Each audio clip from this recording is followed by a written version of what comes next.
तो शादी 2 हफ्तों में हो रही है। हाँ, हमें एक अरसे के बाद दूसरी अच्छी खबर मिली है। अल्लाह तुम दोनों को नजरे बद से बचाए। हाय, इस शादी में बहुत से लोग आएंगे, पता है आपको? मुल्क के बड़े बड़े लोग और मशहूर बिजनेसमैन यहाँ पर आएंगे। मुझे लगता है ये शादी बहुत सादगी से फैमिली तक ही होनी चाहिए। मगर ये तो यमान सर पर है, सादगी से शादी हो या धूमधाम से। जाहिर है यमान सर बेहतर जानते हैं। बिल्कुल नहीं नस्लिहान, ये लोग बिलाखिर कैसे जान सकते हैं? तुम जानती हो, और तमाम मेहमानों की लिस्ट भी तुम ही बनाओगी, समझ गई?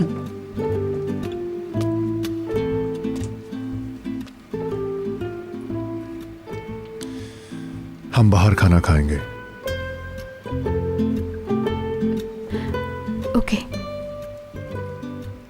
इंतजार कर रहा हूं मैं। अच्छा। दरअसल हम बहुत स्टाइलिश जगह पर जा रहे हैं, उसके मुताबिक ड्रेसिंग करना। ठीक है। या फिर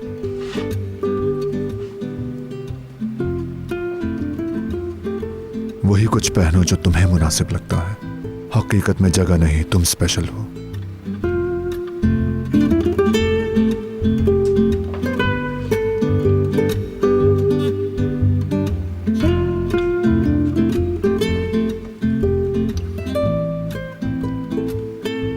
कितनी रोमांटिक बातें हैं ना ये खाला।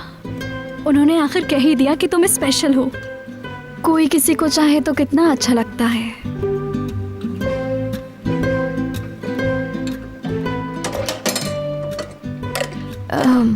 चले फिर मुलाकात होती है। मैं जरा तैयार हो जाऊं।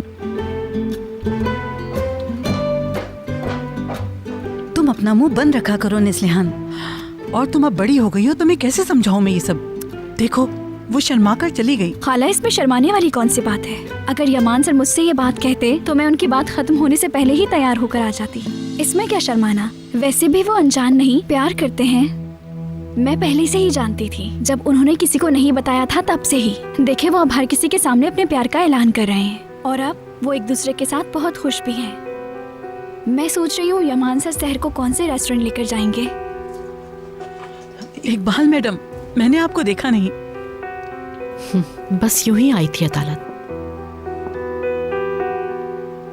पुदीने की चाय का कहने आई थी। रात भर सो नहीं सकी मैं। शायद इसको पीने के बाद ही मुझे नींद आ जाए। जल्दी बना दो। मैं भी बना देती हूँ।